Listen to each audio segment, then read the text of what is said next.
ઓ બા, અરે શું થયું? શું કરીને આયા પાછા તમે? બહુ દુઃખ છે, રહેવાતું નહીં. જીવ જતો રે એવું દુઃખ છે. જીવ જતો રહે ને પહેલા કહો કે શું કરીને આયા છો એમ. અરે મેં એકલાએ તિજોરી ખસેડી ને, બહુ દુઃખ છે. તો તમે એકલાએ કેમ તિજોરી ખસેડી?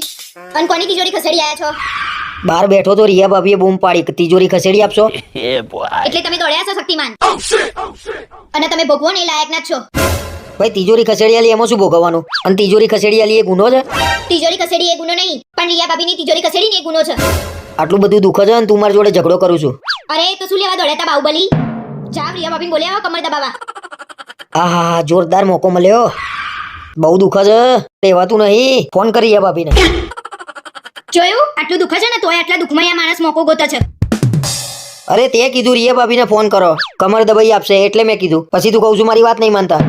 તમારા કામ જ એવા છે ને, આના કરતા તો તિજોરી પડી હોત ને તમારી પર તો સારું હતું. તો રિયા ભાભી ઊંચો કરીને દવાખાને લઈ જાત.